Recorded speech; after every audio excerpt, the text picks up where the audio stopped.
chocolate center. Keep licking, keep licking. It is half man, half ape. It lives in the shadows. Thousands of people claim they have seen it. From the wilds of the Pacific Northwest to the mountaintops of Tibet.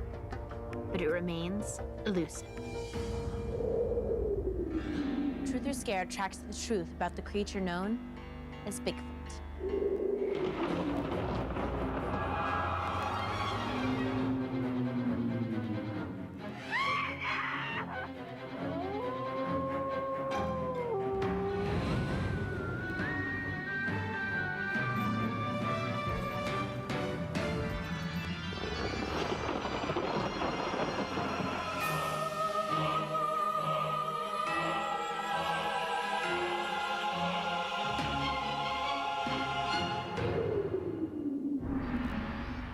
Its name has been translated from many native languages. Yeti, Sasquatch, the abominable snowman, and yes, Bigfoot. Is this creature the last great undiscovered animal in the world, or just an oversized prank? For many generations, Native Americans of the Pacific Northwest have told of an ape-like creature they call Sasquatch. But it was only folklore, or so they thought.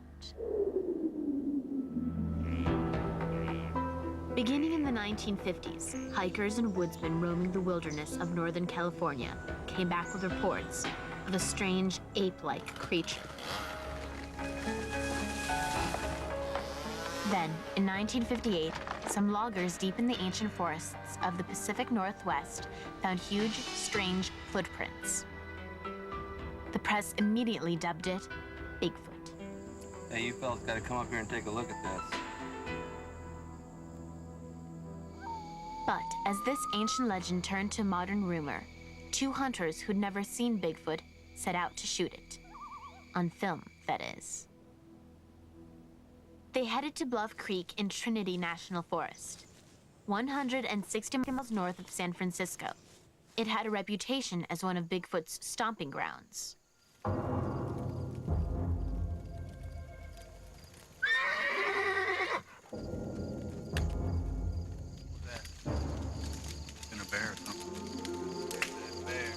Roger Patterson was a former rodeo rider and part-time inventor. Bob Gimlin, an expert horseman and tracker.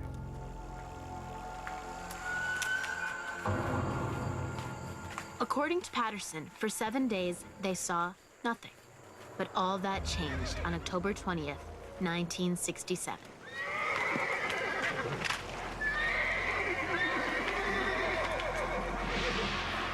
Patterson was so stunned he fell from his horse.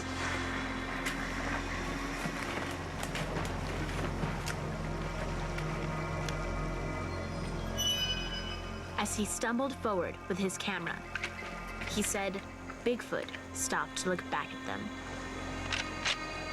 Gimlin aimed his gun at the beast in case it attacked. The creature had seen enough. It disappeared into the forest. Patterson followed it with his camera, but he'd already filmed too much of the beautiful mountain scenery. Abruptly, he ran out of film. This is the actual film shot by Roger Patterson. Most scientists dismiss the film as a clever hoax. A man in a modified ape costume, perhaps, pretending to be the fabled creature. It is true that Roger Patterson sold rights to the footage all over the world and made a small fortune. But Bob Gimlin, who made no money for his part in the adventure, swears the film is real. 42. Many alleged Bigfoot prints and hair samples have turned out to be fake. One bit of fur found alongside a footprint in California was actually the hair from a Barbie doll. Do these incidents prove Bigfoot is nothing more than a fable? Left, right, left. Did Roger Patterson actually film a shy relative of man hiding out in the wilderness for thousands, maybe even millions of years? Maybe the key to tracking Bigfoot is in his footprints.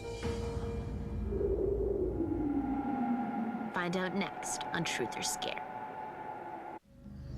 Claims of a Bigfoot creature are not limited to North America alone. There have been reports of a similar creature in Australia, Central Asia, India, and Tibet. Coincidence? Or is it possible that a gigantic man-ape could go uncaptured for thousands of years? It may seem unlikely, but animals thought to be extinct have turned up before. In the early 20th century, many zoologists believed that all Earth's largest animals had already been discovered. But in 1939, a supposedly extinct fish, the coelacanth, was discovered in South Africa. Scientists also found the very first mountain gorilla in Africa as recently as 1901. And the first giant panda was captured in China in 1936.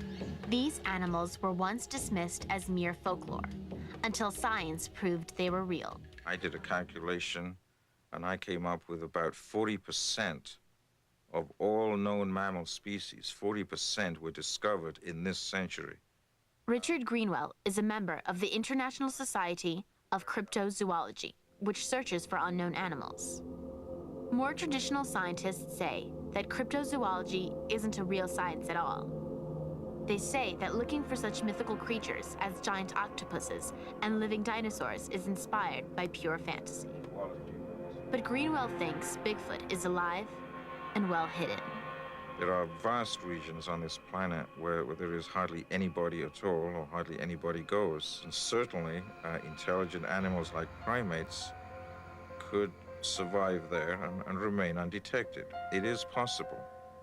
Greenwell believes the animal may also be a nocturnal creature, only coming out at night.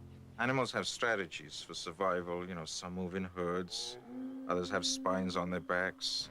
Perhaps some animals have a strategy that makes them more difficult to find. I call that elusiveness. Bigfoot may be elusive, but he does leave tracks. At least, that's what believers say, who point to his footprints as their strongest evidence. So far, collectors have cast more than 400 footprints. Bob Titmus of British Columbia, Canada, saw his first Bigfoot track on a logging road in 1958. I'd never seen anything like it. I couldn't imagine what on earth was making it. And after I tracked it several times in the next few weeks, I came to believe that it had to be, absolutely had to be, some live animal.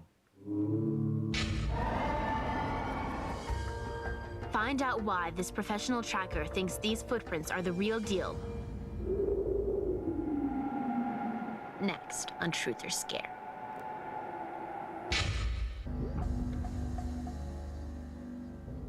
The giant creature known as Bigfoot has been dodging hunters and investigators for years. He supposedly hides by day and hunts by night in the giant forests of the Pacific Northwest. The only physical evidence is its unusual footprints. The question is, are any of them real?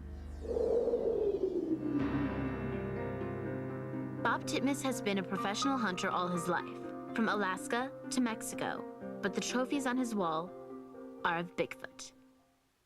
He believes these tracks cannot have been made by man or machine.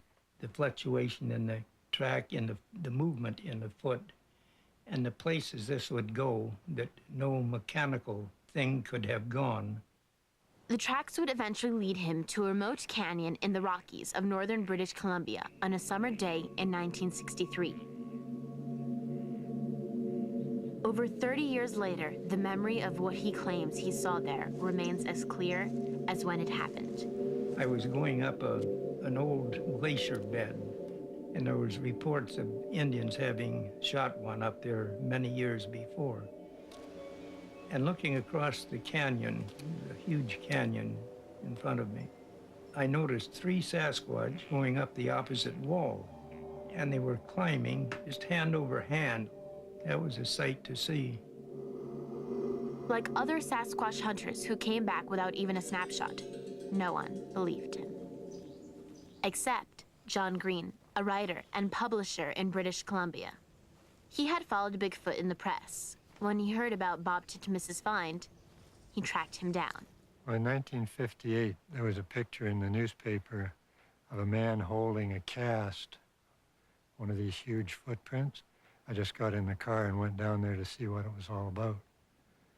And footprints are real. There has to be something real to make them. Since 1958, John Green has gathered more than 3,000 eyewitness accounts from the United States and Canada.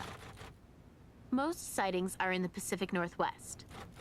Others come from as far east as Indiana and Arkansas. He admits some reports have turned out to be false, but he's convinced most are real. It reaches the point where the explanation that there is an animal with a foot like that and that looks like what people say they see is by far the simpler explanation than to try to patch together some human conspiracy operating over hundreds of years and right across the entire globe. From 1958 to 1962, both Titmus and Green became involved in Bigfoot hunting expeditions led by Tom Slick. An oil millionaire, he spent a small fortune trying to track Bigfoot down. He even collected some alleged Bigfoot droppings. Lovely. But when Slick died in a plane crash, the trail grew cold. His records and evidence vanished. Some say his company destroyed them out of embarrassment. Others say they're still hidden away. Perhaps the most complete and thorough search for Bigfoot is taking place here at Washington State University. Anthropologist Grover Krantz has risked his professional reputation by taking Bigfoot seriously. He believes the footprints are real. They're not just oversized human feet. They show 7 slightly different characteristics. 5 of these I've published in journal articles. Krantz won't say what he calls the other 2 typical Bigfoot traits. That way, he says, he can more easily uncover a phony. The common traits that he will reveal include flat, wide feet with near equal-sized toes. Some alleged prints have ridges like a fingerprint, but again, some have turned out to be human. Nothing but clever forgeries. Still, Grover Krantz has found examples of Bigfoot tracks he believes would be impossible to fake. What happened here is the individual stepped on a stone, and the stone impressed deeply into the foot.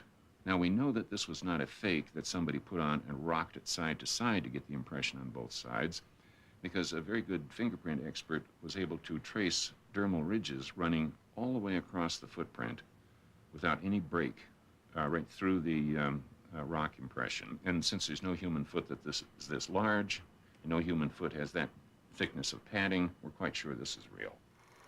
By studying the Patterson film frame by frame, Krantz has even come up with a theory on the mechanics of how he thinks Bigfoot walks. They do swing their arms back and forth in a human manner, but the differences come from they lean forward at the hip more than a normal human does or should. When they put weight support on one foot, they bend the knee, so.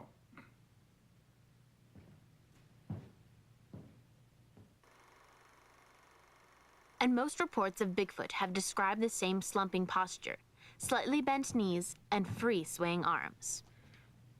That's roughly how the Sasquatch is walking on the Patterson film, and that's about how they would have to walk if they weigh 500 pounds or more and are well muscled.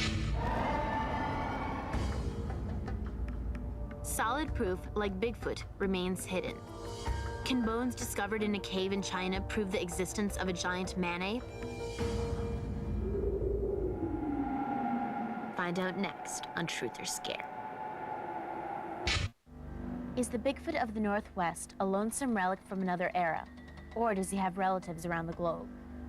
People the world over tell tales of a half-man, half-beast lurking in the shadows. The Himalayas, one place with a long history of sightings, is home of the legendary Yeti. Like Bigfoot, the Yeti is said to be a hairy ape-like creature with a cone-shaped head.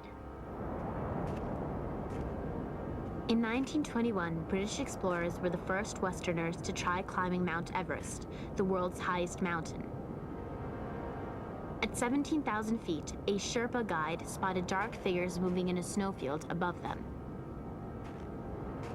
According to the guide, the creature was what the Sherpa natives called Metoa Kongmi, or the man who is not a man. But a mistake in the translation ended up giving the mysterious beast its more familiar name, the abominable snowman. Overnight, the abominable snowman became a worldwide sensation. According to the Sherpas, he was a man-like creature. And he wasn't abominable at all, but a shy, harmless beast who was afraid of humans. For the next 40 years, dozens of other Yeti sightings were reported in the Himalayan mountains of Tibet. Then, in 1960, the man who had originally conquered Mount Everest, Sir Edmund Hillary, returned to the Himalayas. One of his goals was to find the so-called abominable snowman. He found snowy footprints allegedly made by the creature. He concluded that they were ordinary animal tracks, perhaps those of a bear, made larger and more frightening by the melting snow. Hillary also examined a so-called Yeti skullcap preserved in a Tibetan monastery. It turned out to be the skin of a goat-like animal called a sarau.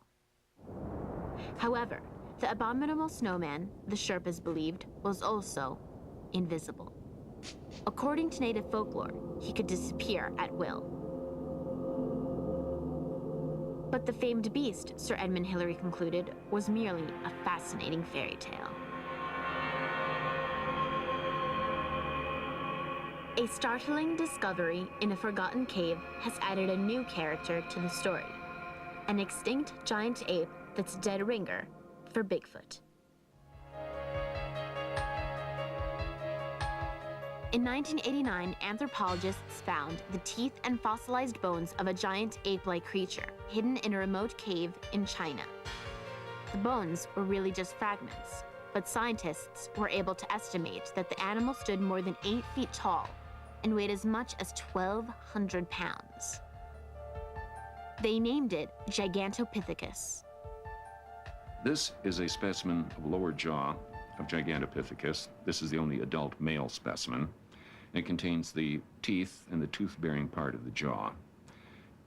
When you compare that with the human jaw, broken off at the same parts, you can see it's obviously extraordinarily large. Some anthropologists believe that we are distantly related to Gigantopithecus, and that roughly 11 million years ago, our lines split and we climbed different branches of our family tree. They also think it's possible that by 2 million years ago, Gigantopithecus roamed the land alongside Homo erectus, the forefather of modern man. The proof lay in the cave in China. Along with the Gigantopithecus bones, scientists found fragments of Homo erectus that dated to the same time.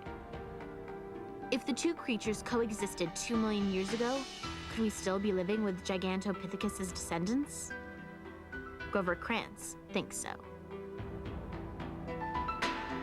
The descriptions that people give of the Bigfoot are the same size as what we have reconstructed here on the Gigantopithecus.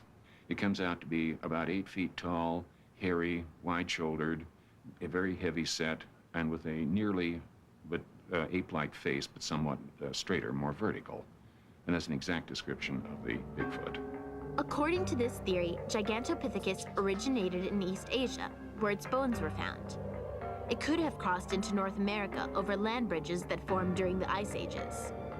Scientists believe this was the same route taken by the first Americans, whose descendants still know the creature as Sasquatch. With nothing to go on but questionable sightings and footprints, Bigfoot, by any name, remains the mere shadow of a ghost. Its bones have never been discovered. But Grover Krantz thinks he can explain that as well. He believes animals dying a natural death tend to hide themselves before they die. I have talked to so many hunters, game guides, officials, and asked them all the same question. How many dead bears have you found that died a natural death? So far, my grand total is 0. Far from achieving fame and fortune, many who seriously search for Bigfoot pay a heavy price for their beliefs. if you're in the academic world and you let it be known that you take the Bigfoot story seriously, your reputation suffers rather badly for that. Promotions and pay raises are greatly delayed. On Mondays, Wednesdays, and Fridays, I absolutely believe in Bigfoot. After I evaluate all the data and read all the information. And on Tuesdays, Thursdays, and Saturdays, I think it's a lot of nonsense.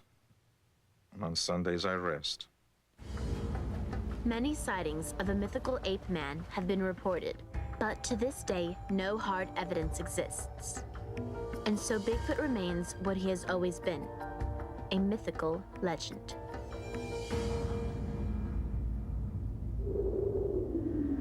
If the secret of Bigfoot's survival is to remain hidden, it may be very difficult to ever prove its existence. Sightings and stories, legends and half-truths, footprints and fabrications. Somewhere in between lies the truth and the answer to the question, is there a real Bigfoot?